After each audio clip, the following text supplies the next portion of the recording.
GMP 성경 이야기 가족 여러분, 안녕하십니까? 하나님은 사랑이시라 라는 관점에서 안교 교과를 풀어보는 GMP 안교 교과 해설의 김 목사입니다. 이제 2기 창세기가 마치고 제3기가 시작되었습니다. 이번 기에 공부할 내용은 그리스도와 함께 받는 고난이라는 주제 아래 우리 자신이 겪고 있는 고난을 어떻게 이해하고 이겨나가야 할지를 공부하게 될 것입니다.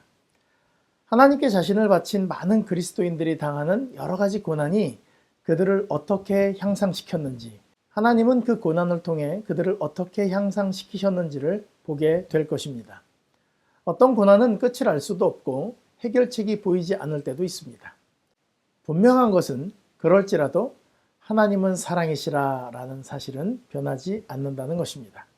그리고 여전히 하나님은 신뢰할 수 있는 분이고 그 고난이 우리를 은혜 안에서 성장할 수 있다는 것을 공부하게 될 것입니다. 우리와 성정이 같은 사람들이 느끼는 절망과 배신, 그리고 실망과 불의, 학대, 이런 것들을 그 사람들이 어떻게 대면하고 어떻게 대처하고 또 무엇을 배워 성장했는지 또 배우게 될 것입니다.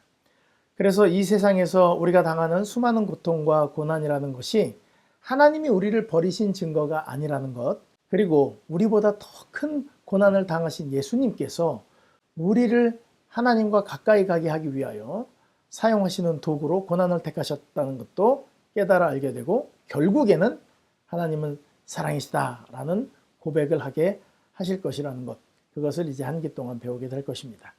자, 오늘은 첫 번째로 제1과 목자의 실현입니다. 시편 23편과 로마서 12장 18절로 22절의 내용을 공부하도록 하겠습니다. 자, 오늘의 기억절은 시편 23편 3절에 있는 말씀입니다.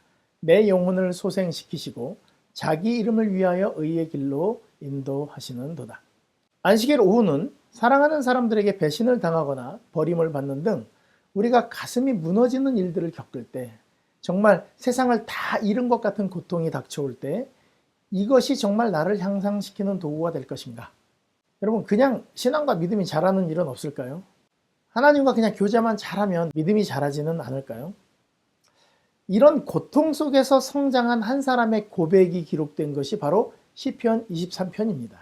그래서 이것을 통해서 지금 우리는 우리의 고난을 바라보는 방법을 배울 수 있게 됩니다. 먼저 요일별 질문에 대한 요약을 짧게 공부하고 시편 23편의 배경과 다윗이 이 글을 쓰게 된 이 문구 하나하나에 담긴 마음을 좀 헤아려 보도록 하겠습니다. 제가 이 GMP 성경 이야기라는 유튜브 채널을 시작할 때 성경이 기록된 구절과 구절 사이에 들어있는 그 저자들의 마음, 그들의 심정을 아는 것이 중요하다고 말씀을 드렸는데, 6월 26일 월요일 여정의 인도자 목자, 여호와 나의 목자시니 내게 부족함이 없으리로다. 시편 23편 1절이죠. 다음 성경절들은 목자에 관해 무엇을 말하고 있는가?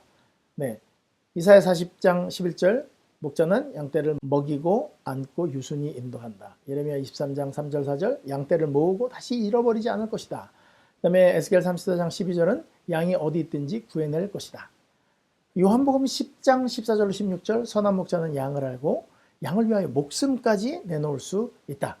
베드로전서 2장 15절에는 잃은 양들이 목자이신 그리스도께로 돌아올 것이다. 이런 이야기들을 하고 있습니다. 우리가 잘 아는 대로 목자의 인자함, 성실함, 사랑이 드러나는 내용입니다. 그리고 두 번째 질문이 있습니다. 시편 23편을 펴보십시오. 목자는 양을 돌보기 위해 어떤 일을 합니까? 여러분들 이 옆에 있는 시편 23편 2절로 6절의 밑줄 친 부분들을 쭉 읽어보시면 푸른 풀밭에 누이시고 쉴만한 물가로 인도하시고 영혼을 소생시키시고 자기 이름을 위하여 의의 길로 인도하시고 사망의 골짜기에 가는 그 사람에게 함께 하시고 지팡이와 막대기로 안위하시고 원수의 목전에서 상을 베푸시고 기름 바르시고 잔이 넘치게 하셨다. 그리고 선하심과 인자하심으로 나를 계속 따라오는 분이 목자다. 이렇게 이야기하고 있습니다. 둘째 날 월요일 지나는 곳들, 거기 내 영혼을 소생시키시고 자기 이름을 위하여 의의 길로 인도하시는도다. 시편 23편 3절의 말씀이 있는데요. 양떼가 의의 길을 따라 여호와의 집에 이르는 여정에서 어떤 곳을 거치게 되는지 다윗의 본 것을 시편 23편에서 확인하라. 여기서 확인해 보면 의의 길로 인도하신다. 사망의 음침한 골짜기를 다닐지라도, 그리고 원수의 목전에서 상을 베푼다. 그리고 여호와의 집에 영원히 거할 것이다. 그래서 이런 길들, 의의 길로 인도하시는데 그것이 어떤 때는 사망의 음침한 골짜기로 보일 때도 있고 원수의 목전 앞에 위태로운 상황에 있을 수도 있지만 이런 길을 거치고 나면 결국 여호와의 집에 거할 것이지만 그 사이에 이런 지나는 곳들이 있다. 이렇게 대답할 수 있겠습니다. 자, 셋째 날 6월 28일 화요일, 예상치 못한 우회로 골짜기.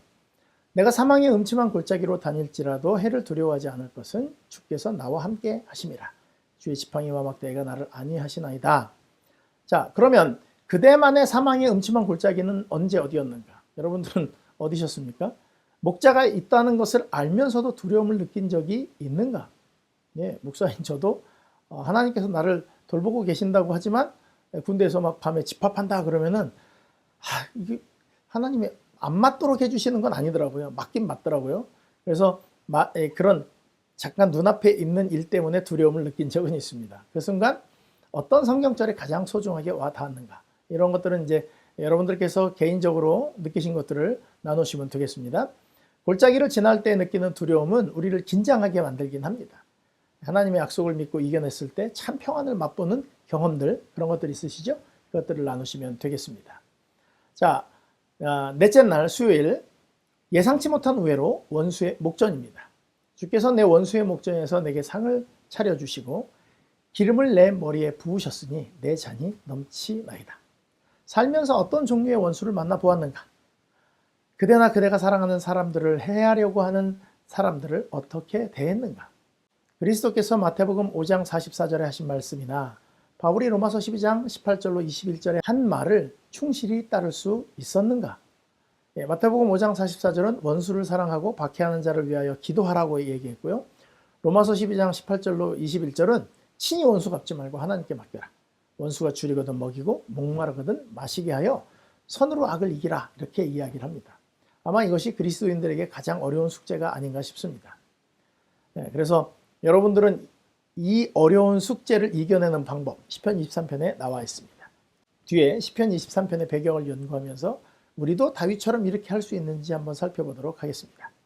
자, 또 두 번째 질문이 있습니다. 시편 23편 5절에 나오는 세 가지 물건, 상, 기름, 잔은 우리가 비록 골짜기에 있을지라도 하나님이 우리의 필요를 채워주신다는 사실을 어떻게 보여주는가?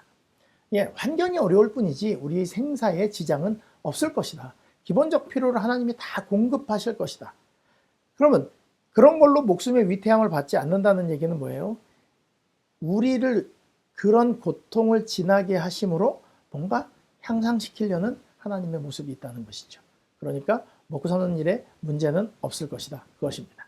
자, 다섯째 날 목요일 확실한 약속. 내 평생의 선하심과 인자하심이 반드시 나를 따르리니 내가 여호와의 집에 영원히 살리로다. 자, 시편 23편 6절에서 다윗이 확신하고 있는 두 가지 사실은 무엇인가? 첫 번째, 하나님의 선하심과 인자하심이 반드시 나를 따라다닐 것이다. 따라올 것이다. 그래서 결론적으로 나는 여호와의 집에 영원히 살 것이다. 이것입니다. 자, 이제부터 이 23편의 배경, 우리가 어려서부터 줄줄줄줄 외우고 있는 이 23편 함께 좀 공부해 보도록 하겠습니다. 머리로 알고 글자를 보고 글자를 해석하는 것과 가슴으로 아는 것은 차이가 좀 있습니다. 전반적으로 이 시를 작성한 다윗의 심정을 아시면 이번 과를 이해하는 데 도움이 많이 될 것이라고 생각합니다. 자, 여호와는 나의 목자시니라고 시작하는 시편 23편은 시작부터 다윗의 시라고 문장이 되어 있습니다. 자, 이게 이제 원문인데요. 제가 이렇게 다 해석을 해놓은 원문을 캡처해서 올려놨습니다. 그러니까 다윗의 시 이렇게 시작입니다. 그런데 다윗의 시라고 시작하면서 제일 먼저 나오는 말이 뭐냐면 바로 여호와 목자 이런 뜻입니다. 우리는 왼쪽에서 오른쪽으로 글을 써나가잖아요. 히브리어는 오른쪽에서 왼쪽으로 읽어갑니다. 그래서 제일 먼저 무엇을 부르면서 시작하냐면 여호와는 이것입니다. 여러분 이 글을 쓰면서 이 다윗이 지금 우리 하나님 여호와 하나님 이 말을 탁 던지면서 시작하는 것입니다. 그러면서 뭐라 그래?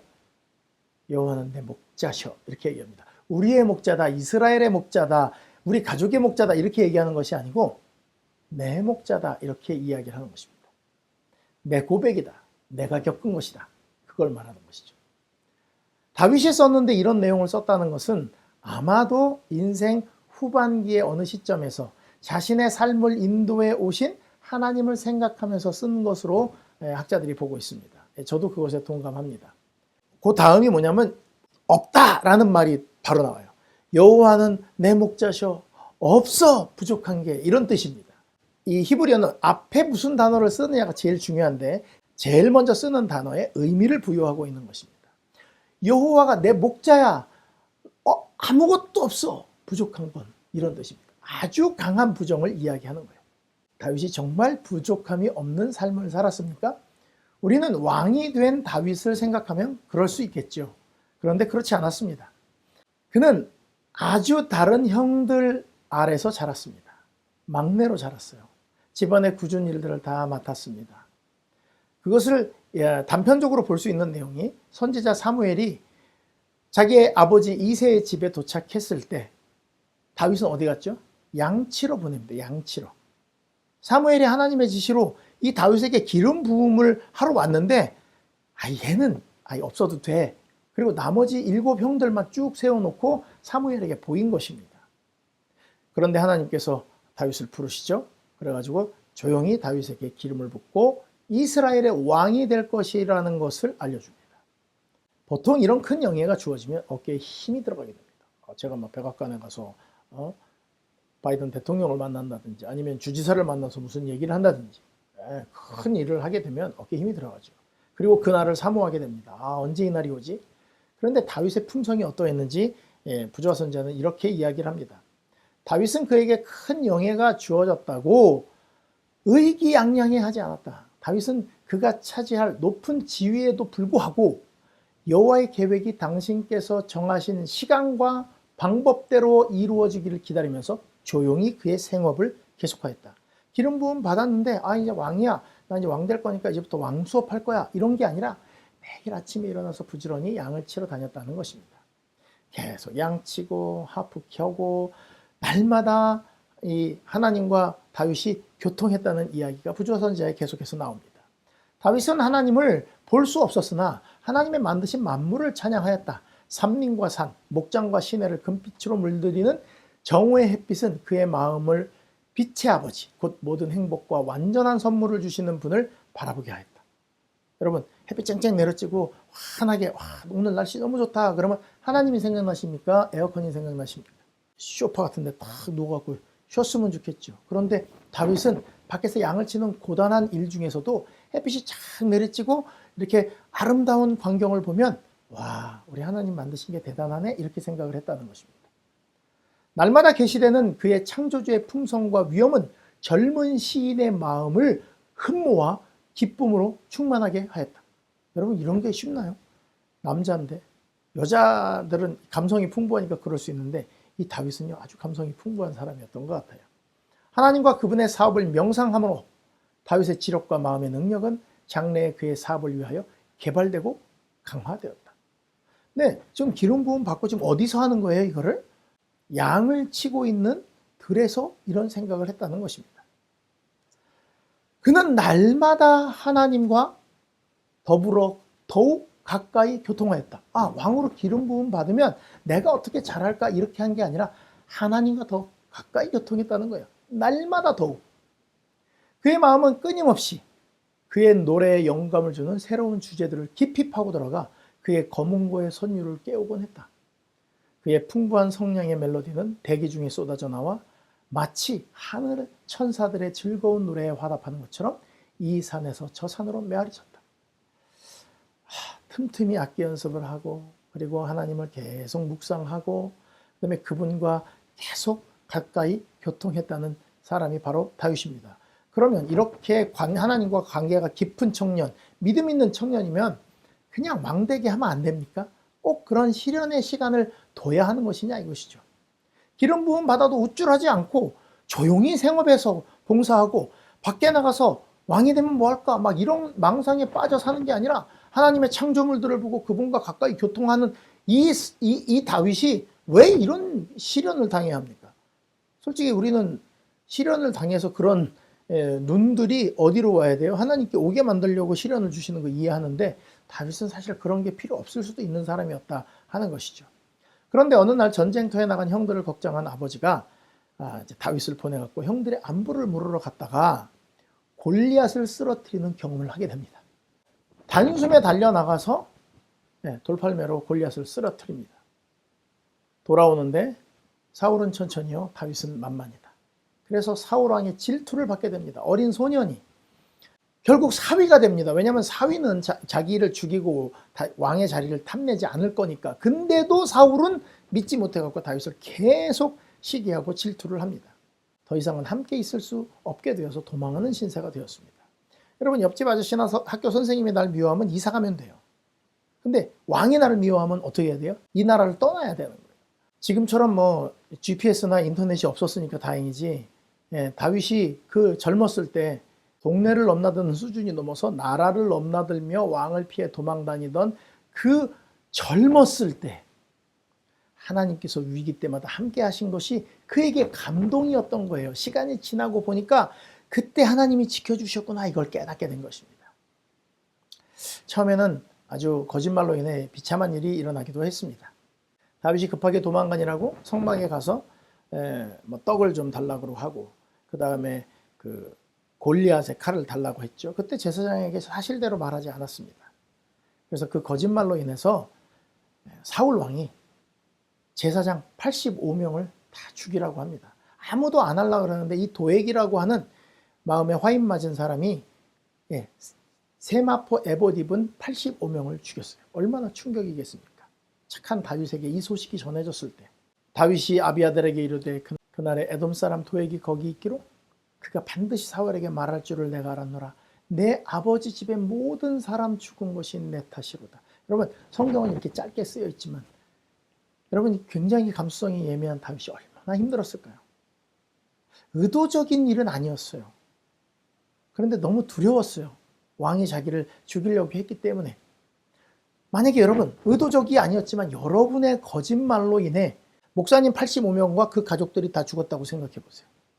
나 때문에 누군가가 아프다고 해도 속이 상한데 85명과 그 가족들을 다 죽였습니다.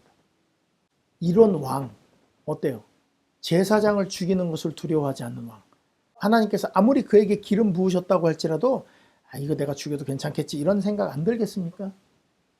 그 왕이 쫓아갔고 턱밑까지 쫓아왔어요. 자기는 굴에 숨어 있는데 사울이 들어왔습니다. 그럼 어떻게 하면 돼요? 칼로 찌르면 됩니다.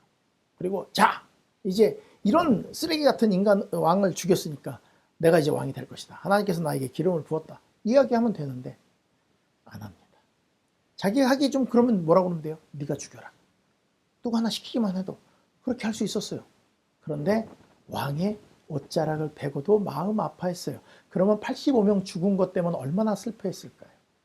또 왕이 잠자고 있는 왕 옆에 있는 물통과 창을 가져오면서 왕에게 얘기합니다. 2번씩이나 나는 내가 스스로 당신을 죽이고 왕이 될 수 있는 기회를 얻었지만 하나님의 인도하심을 바라고 그의 손을 들어서 왕을 찌르거나 누구를 시켜서 하나님의 기름 부음 받은 사람을 해치지 않았습니다.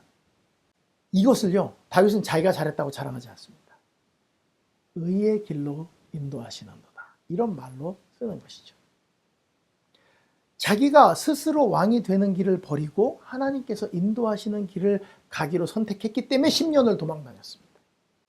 그런데 웃긴 일이 또 있는데 사무엘상 22장 2절에 보면 환난당한 모든 사람과 빚진 자와 마음이 원통한 자가 다 그에게로 모였고 그는 그 장관이 되었는데 그와 함께한 자가 400명가량이었더라. 사울 왕이 다윗을 쫓아다니는 것에 미쳐가지고 나라가 제대로 돌아가지 않는 상황에서 어떤 억울한 사람들이 많이 생겼는지 다윗을 찾아서 그 다윗을 따라가는 사람들이 생겼는데 400명이었대요. 나중에 600명으로 늘어납니다. 여자와 아이들을 포함하면 더 대단한 숫자가 되는 거예요. 여러분, 도망다니는데 혼자 도망다니는 게 나아요? 600명이랑 도망다니는 게 나아요? 애들까지 딸려가지고. 다윗이 자기만 생각하는 사람이라면 다 뿌리쳤을 것입니다. 다 필요 없다고. 난 나 혼자 도망다닐 거라고. 뭐 아니면 정말 용사들, 칼 잘 쓰고 나를 지켜줄 수 있는 용사 한 20-30명하고 맨날 음식을 잘 해줄 수 있는 그런 여자들을 좀 몇 명 데리고 다녔으면 좋았겠죠. 그런데 그렇게 하지 않았습니다. 자기의 온 사람들을 다 보호하고 데리고 다녔습니다. 정말 힘든 시간들이었어요. 그런데 지금 하나님께서 주신 그 사람들 때문에 뭐가 됐어요? 왕이 된 것입니다. 정말 힘든 시간들을 보냈지만 그 시간들을 통해서, 그 고난의 시간을 통해서 하나님은 다윗을 마음이 하나님과 합한 사람이 되도록 그를 성장시키고 향상시키셨다는 것입니다. 다윗이 몇 살에 왕이 됐습니까? 30살에 왕이 되었습니다. 그리고 40년 동안 통치합니다. 30세에 왕이 되면서 여러 나라 주변을 정리하고 하나님의 도우심을 구하고 어느 날 돌아보니까 왕궁에서 편하게 살고 있는 거예요. 그 어려웠던 10년의 세월 주마등처럼 다 지나갑니다. 아, 이게 다 하나님의 은혜라는 생각이 드는 거예요. 그래서 쓴 시가 시편 23편이라는 것입니다. 여호와는 나의 목자시니 내가 부족함이 없으리로다. 이 한마디 안에 왕이 되기 전 사울에게 쫓기던 10년이 넘는 그 감정이 다 압축되어 있는 거예요. 부족함이 없다. 이것은 정말 하나도 부족함이 없다. 이런 게 아니에요. 하나님이 계시니까 나 다른 거 없어도 괜찮아. 행복해. 그런 것 좀 없어도 돼. 이런 뜻이에요. 부족한 게 있어도 하나님 계시면 나 그걸로 만족이야. 내가 오늘 좀 밥을 굶었는데 하나님이 내 편이시면 나 오늘 좀 굶어도 괜찮아. 이런 뜻입니다. 부족함이 없다는 게 완전 풍족해. 그런 뜻이 아니에요. 왕으로서의 쓴 게 아니라 그 편안한 시절에 내가 편안하지 못했을 때 하나님이 나를 목자가 되셔서 내가 양을 돌보듯이 나를 그렇게 돌보셨구나. 이것을 노래하는 것입니다. 뭘 보니까 그래요? 결국은 지금 왕이 됐잖아요. 하나님을 생각하니 그 어려운 10년 세월 왕의 원수로 사는데도 그 하나님의 보호하심 때문에 마음이 뿌듯한 것입니다. 여러분, 과거에 힘드신 일을 많이 겪으셨습니까? 이가 갈립니까? 어떤 부부들이 사진을 서로 넣어갖고 다닌대요. 이렇게 자기 지갑에다가. 남편은 아내 사진을, 아내는 남편 사진을. 사람들이 보니까 어때요? 어머, 결혼하신 지 그렇게 오래됐는데도 금술이 좋으시네요. 그러니까 남편이 이야기합니다. 아니, 내가 이런 여자랑도 살았는데 이 어려운 거 못 이겨내겠습니까? 그래서 갖고 다닌다는 거예요. 요즘 이제 이 부부 관계 세미나 같은 데 나오는 조크입니다. 여자도 마찬가지입니다. 내가 이 남자랑 여태까지 살았는데 이 세상에 못 이겨나갈 게 어딨어? 이렇게 생각한다는 거죠. 다윗은 그런 게 아닙니다. 하나님이 나를 지켜주신 걸 생각하니까 너무 행복해. 여호와는 나의 목자셔. 난 아무것도 필요 없어. 그런 고백을 하는 것입니다. 2절, 그가 나를 푸른 풀밭에 누이시며 쉴 만한 물가로 인도하시는도다. 이게 또 오해가 많습니다. 우리는 막 넓은 뜰파에 아주 물이 막 깨끗한 물이 막 흐르는 그런 걸 생각하는데요. 다윗이 도망 다닐 때를 한번 생각해 보세요. 우리가 생각했던 그런 것이 아닙니다. 뛰어가다가 도망가다가 잠시 숨을 돌리고 쭈그리고 앉아갖고 주먹밥 같은 거를 잠깐 먹고 잠시 이렇게 등을 펴고 어떤 땅바닥에 누워서 쉴 수 있는 풀밭이 있었다면 푸른 풀밭, 하나님께서 주신 잠시의 평안, 너무 행복하다. 그런 뜻이에요. 지금처럼 뭐 페트병 같은 게 있어 물을 담아 다닐 수 있는 것도 아니고 목이 마를 때 어느 깨끗한 시내를 발견해서 그 냇가에서 입을 대고 이렇게 마시면서 물을 마셨는데 그걸 뭐라 그래요? 쉴 만한 물가. 후에 생각하니까 하나님이 인도하신 섭리 손길이 아주 자기의 삶 구구절절이 다 묻어나는 것을 보고 그런 작은 것에도 감사하는 사람이 되었다. 그런 것입니다. 여러분, 지금 우리는 먹을 만한 것이 충분합니까? 아주 편안한 침대가 있습니까? 매트리스 푹신푹신하고? 그런데 왜 감사가 없습니까? 당연하다고 생각해서 그런 것입니다. 지금 우리가 만일 우크라이나 내전처럼 전쟁통 속에 있다고 생각해 보세요. 한 끼의 식사와 한 모금의 물, 얼마나 감사한 것일까요? 비록 따뜻하고 포근한 침대가 아니다 할지라도 박스라도 하나 깔고 그냥 오늘 안전하게 잠잘 수 있으면 그것이 얼마나 감사한 일이 될까요? 다윗은 도망 다니다가 잠시 휴식을 취했던 그런 모든 것들을 상상하면서 뭐라고 얘기한 거예요? 그것을 하나님이 인도하신 것을 푸른 풀밭에 누이시고 쉴 만한 물가로 나를 인도하셨어. 우리 하나님은 이런 분이야. 이렇게 찬양하고 있는 것입니다. 시편 23편 3절, 내 영혼을 소생시키시고 자기 이름을 위하여 의의 길로 인도하시는도다. 여기는 이제 조금 해석을 잘 보셔야 되는데, 자, 이 해석을 잘 보셔야 합니다. 원어를 이렇게 보시면요, 어떻게 되어 있냐면 그가 내 영혼을 소생시키신다. 그가 나를 의의 길로 인도하신다. 자기의 이름을 위하여. 이렇게 되어 있습니다. 그러니까 하나님이 내 영혼을 소생시키는 것도 의의 길로 인도하시는 것도 다 그분의 이름을 위해서 그렇게 하는 거야. 이렇게 얘기하시는 거예요. 하나님의 이름이 걸린 사람이에요. 영혼이 소생된다는 거는 여러분 젊은 시절에 그렇게 도망다니면 얼마나 자기가 참 싫겠어요. 정말 이런 생활 이렇게 살아야 되나? 막 이런 생각 들 거 아니에요. 그런데 하나님을 만나서 얘기를 하고 나면 어때요? 희망이 생기고 영적으로 풍부해지고 좋다. 그래. 하나님이 함께 계시면 이렇게 변하는 거예요. 그래서 힘들 때마다 누가 나를 일으켜줘요? 연약한 무릎을 하나님이 일으켜주시는 것이죠.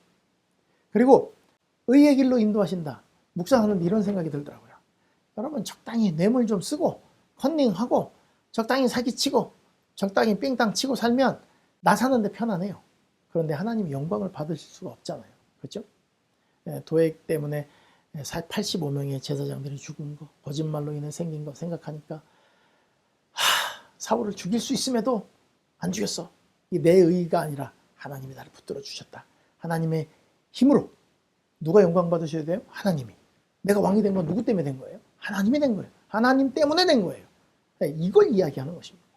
그리고 4절에는 이렇게 얘기합니다. 내가 사망의 음침한 골짜기로 다닐지라도 해를 두려워하지 않을 것은 주께서 나와 함께 하심이라. 주의 지팡이와 막대기가 나를 안위하시나이다. 그 외에도 절박한 순간, 절체절명의 순간들 있죠. 시글락에서 있었던 일들, 블레셋까지 들어갔다가 생겼던 일들, 사울왕이 쫓아왔던 일들, 이런 것들 다 그 순간에 하나님의 도우심이 자신을 이 자리까지 오게 했다는 생각을 딱 하니까 내가 똑똑해서가 아니라 하나님이 나랑 함께 하셔서 그 사망의 음침한 골짜기, 뭐 딱 죽는 거예요. 그냥 한 끗 삐끗하면 그냥 죽는 것인데 하나님이 나와 함께 하셔서, 그리고 보이지 않는 그분의 지팡이와 막대기가 나를 지켜주셨구나, 이 생각을 하는 것입니다. 그래서 내가 똑똑해서가 아니라 하나님 때문에 이 고백을 하는 것이죠.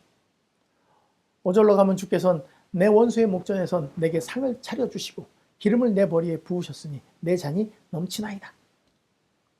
사울이 쫓아다녔는데 잡지 못했습니다.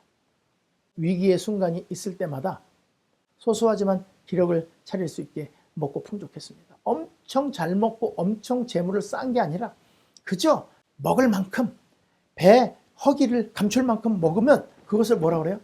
상을 베푸셨다.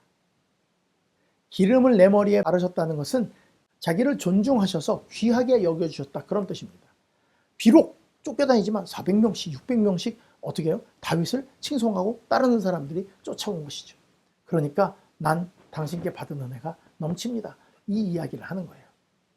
그러니까 시편 23편은 다윗이 지나온 과거의 그 모든 안 좋은 순간들을요 지금 포장해갖고 하나님께 영광을 돌리는 거예요. 당신께서 저를 이렇게 만들었습니다, 이렇게 하는 고백인 겁니다. 그래서 시편 23편 6절에는 이렇게 이야기합니다. 내 평생의 선하심과 인자하심이 반드시 나를 따르리니. 개역 성결판에는 정녕 나를 따르리니, 이것도요 정령이 제일 앞에 나옵니다. 그래서 시편 23편 6절은 어떻게 읽으시냐면 반드시 하나님의 선하심과 인자하심이 내 평생에 나를 따를 것이다, 이렇게 해석하시면 됩니다. 그게 다윗이 말하고자 하는 진짜 중요한 그 키포인트예요. 반드시 하나님의 선하심과 인자하심이, 나를 인도하신 하나님의 선하심. 이 선하다는 말은 토보라는 말인데 좋다, 아름답다, 친절하다, 부유하다, 이걸 다 포함하는 말입니다. 인자하심은 헤세드라는 말인데 친절하다, 사랑한다. 그러니까 하나님의 선하심과 인자하심은 아름다운 거, 친절한 거, 부유한 거, 좋은 게 다 나를 따라오는데 그 따라올 때 그냥 하나님의 막 과격하게 하시는 게 아니라 친절하고 사랑으로 나에게 이 모든 것들을 베풀어 주신다. 따라온다는 말을 교과책에서는 뭐라고 표현하냐면 추격해 온다. 난 가만히 있는데 막 복 주려고 하나님이 막 추격해 온다고 이야기하는 거예요. 무슨 말이랑 똑같냐면 요즘 난 나중에 그냥 돈이 덤벼, 이렇게 얘기하는 거예요. 무슨 말이에요? 요즘 나도 손 대는 데마다 돈이 잘 벌려. 은혜가 덤비면 좋겠어요? 돈이 덤비면 좋겠어요? 우리는 돈 덤비는 걸 더 좋아하죠. 그런데 이 하나님의 선하심과 인자하심이 나에게 덤벼온다는 거예요. 그래서 다윗의 고백입니다. 내가 여호와의 집에 영원히 살리로다. 하나님 생각하고 자기를 그렇게 구해서 왕까지 만드신 하나님을 딱 생각하니까 나 그냥 하나님이랑 사는 게 좋겠어. 그 이야기를 하는 거예요. 여러분 시편에 이런 시가 있는 거 아십니까? 주의 궁전에서 한 날이 다른 곳에서 첫날보다 나은지.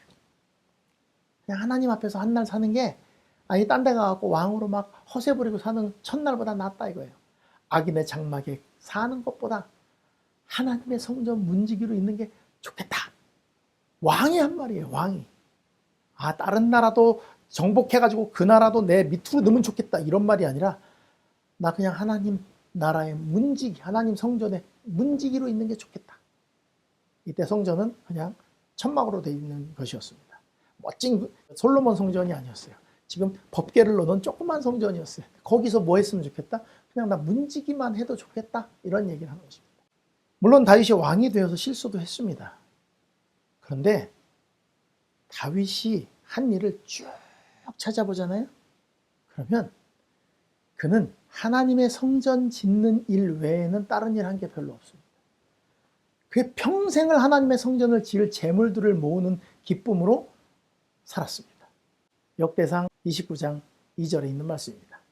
내가 이미 내 하나님 성전을 위하여 힘을 다하여 준비하였나니 기구를 만들 금과 은과 놋과 철과 나무와 또 만호와 가공할 검은 보석과 채석과 다른 모든 보석과 옥돌이 매우 많으며 성전을 위하여 준비한 이 모든 것 외에도 내 마음이 내 하나님의 성전을 사모함으로 내가 사유한 금, 은으로 내 하나님 성전을 위하여 드렸노니 곧 오빌의 금 3,000달란트와 순은 7,000달란트라.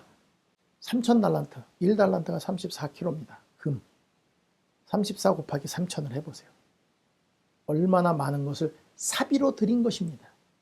그거 외에 준비한 게 또 이만큼입니다. 내가 환난 중에 여호와의 성전을 위하여 금 10만 달란트를 또 모았는데 10만 달란트 모으고 자기가 3,000달란트를 또 냈고요. 그래서 지도자들이 5,000달란트를 더해갖고 10만 8천 달란트를 하나님께 드리게 되었습니다.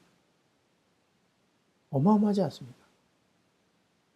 하나님의 인도하심을 생각하니까 내가 갖고 있는 모든 금덩어리, 은덩어리 생길 때마다 뭐 어떻게 선물이 들어올 때마다 어떻게 해요? 아, 이거는 성전에 쓰면 좋겠다. 이러고 이렇게 가는 그런 사람이 된 것이에요. 그래서 다윗이 제일 잘한 게 뭐냐면 하나님의 성전을 지을 수 있게 자기의 모든 노력을 들인 것. 그리고 솔로몬이 그걸 가지고 성전을 짓죠. 여러분 시편 23편은 이렇게 쓰여진 것입니다. 혹시 고난이나 고통 가운데 계십니까? 너무 염려하지 마십시오. 근심하지 마십시오. 하나님은 사랑이십니다. 여러분을 단단하게 하나님을 의지하는 것, 그것을 만들기 위해서 하나님께서 이 어려운 시간을 당신에게 보내게 하시는 거예요. 하나님과 마음이 합한 사람으로 만들고자 지금 이 힘든 시간을 보내게 하시는 거예요. 우리는 다윗의 기름 부음 받은 것처럼 구원의 약속을 받은 사람들입니다. 다른 것에 마음 뺏기지 마시기 바랍니다. 매일매일 하나님이 나와 함께 계시다는 인식을 가지고 그분과 매일매일 가까이 교제하시기 바랍니다. 그렇게 하시다 보면 다윗처럼 오직 여호와의 집에 영원히 거하는 것, 그게 소원이 될 거예요. 근데 내가 거하는 게 아니에요. 그분의 선하심과 인자하심이 나한테 막 덤벼갖고 내가 그걸 감당하지 못하게 나를 이끄셔서 내가 성전에 남아있는 거예요. 그러니까 영광은 누가 받아요? 하나님 때문에 내가 이래요, 이러는 것입니다. 성질이 못된 나를 시련을 통해서 고쳐가지고 하나님만 바라는 사람으로 바꿔주시는 그 하나님 집에 살고 그분의 사업을 하고 그분의 말씀을 읽고 그분의 말씀을 듣고 그분의 말씀을 전하는 것이 행복인 사람으로 바꿔주실 것입니다. 시편 23편은 엄청 풍족한 상황을 노래한 시가 아닙니다. 시련과 고통의 긴 시간을 하나님께서 주신 작은 행복들을 되짚으면서 굉장히 큰 것처럼 써놓은 시예요. 오늘의 행복을 너무너무 감사하면서 작은 것까지 하나님께서 함께 하셨기 때문에 됐다고 하나님을 찬양한 시입니다. 그러니까 아까 말씀드렸죠. 원수를 사랑하라는 거 잘 안 되잖아요. 그를 위해 기도하라는 거 더 안 되잖아요. 그죠? 그런데 다윗은 원수를 위해서 기도할 때 어떻게 기도했는 줄 아십니까? 내 원수로 평안히 그 무덤에 내려가지 못하게 해주십시오. 막 이렇게 얘기를 해요. 그런 다윗도 하나님을 옆에 모시고 살다 보니까 사울이 죽은 후에 얼마나 다윗이 통곡하는지 모릅니다. 엔돌에 신접한 여인과 대화하고 하나님을 버린 사람인데, 그런 왕인데도 또 거기다가 자기를 죽이려고 한 사람인데, 자기는 잘했는데도 내가 은혜를 베풀어도 나를 그것을 다 원수로 갚은 사람인데, 그 죽은 사울을 위하여 애가를 짓고 슬피 운 게 다윗입니다. 그렇게 변해버린 거예요. 하나님이 볼 때 어때요? 얘 내 마음이랑 너무 같아. 그런 거예요. 왜요? 사울이 왕된 지 2년 만에 하나님께서 왕이 된 걸 후회하셨어요. 그런데 사울이 몇 년 통치했냐면 40년 통치했습니다. 그건 무슨 뜻입니까? 하나님은요, 38년 동안 사울이 회복되기를 기다리고 계셨다는 거예요. 그런 원수도 사랑한 사람이 된 것은 하나님이 그분의 은혜를 매일 느끼게 하셔서 우리를 바꿔주셔야 그게 되는 거예요. 그러니까 우리는 뭘 받아야 원수를 사랑할 수 있는 사람이 돼요? 하나님의 은혜를 받아야 돼요. 그래서 내게 임한 은혜가 너무 크면 다른 사람을 용서하지 않을 이유가 없어지는 그런 사람으로 변하는 것입니다. 여러분, 교과에 지식을 하나하나 늘리기보다 이 다윗의 이 마음을 가졌으면 좋겠습니다. 시편 23편을 쓴 다윗의 마음이 여러분에게도 전달되어서 여호와 하나님 한 분으로 만족한 다윗 같은 찬양을 하는 여러분들이 되시길 바라면서 교과 해설을 마치도록 하겠습니다. 감사합니다.